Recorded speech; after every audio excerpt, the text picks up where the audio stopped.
Compass FM right now, Sergeant Rob Irvine from the Hurunui Police on the phone today. Good morning, Rob.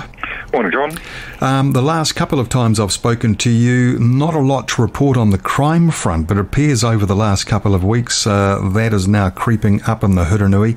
Quite a few thefts over the last couple of weeks. Rob, give us some detail.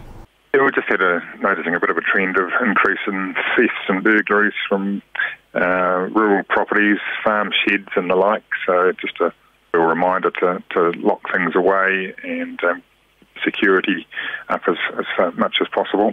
There was a caravan stolen from Hamner and some number plates from the Hamner area last week that has got links back to Christchurch, and we're doing some positive investigation work there due to the camera network we have got in the Hurunui and good work by the local police up there. Yep, it's a great network of cameras that you have in the Hurunui, and by crikey, they really are showing their worth and value, Rob, aren't they?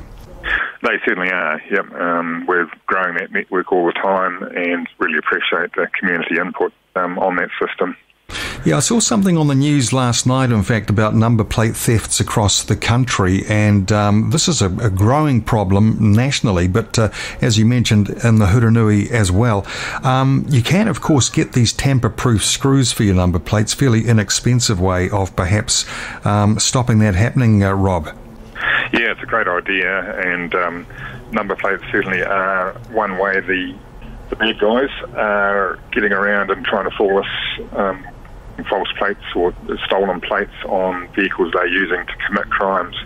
So it's great if you can secure your number plate on your vehicle. Yeah, and that really is a growing problem in New Zealand, and a lot of these young criminals too. Some of them is 11 and 12, stealing cars, robbing dairies and that sort of thing.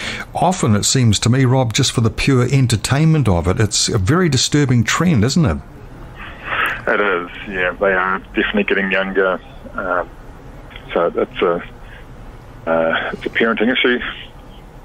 Yep. Just need to be aware of what their kids are up to, what their friends are up to, and just keep a real close eye on them. Yeah, not that I'm suggesting that's a big problem in the Hurunui, but it certainly is in parts of the country.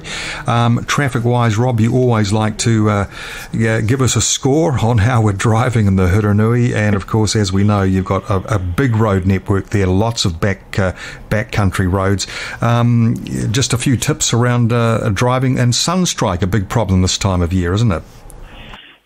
Absolutely, the sun certainly is getting a lot lower, sunstrike, and just making sure the inside of your windscreen's clean as well, especially when you do get that lower sun and that foggy, misty look. So give the inside of your windscreen a good clean as well, and drive safely, keep to the speed limit, look out for roadworks, look out for cyclists and motorbikes, those things that come across and can't see too well in the lower light conditions and the dark conditions.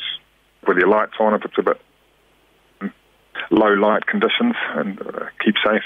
Yep, absolutely. And of course, always your message is don't be distracted when driving, and keep the cell phone either turned off or make sure your hands free. Just a quick thing about petrol drive-offs, fuel thefts from our gas stations in North Canterbury. Senior Constable Tony Moore has said that has been a problem here in the Waimakariri. What about the Hurunui, Rob? Any reports of petrol drive-offs? Yeah, absolutely. Yeah, we've had an increase of those at different service stations throughout the Hurunui, on farms. So it's a no-brainer, really. Got to be extra vigilant around fuel and the security of it in these tough times. Absolutely. Sergeant Rob Irvine from the Hurunui Police, who joins us every second Monday. Compass FM.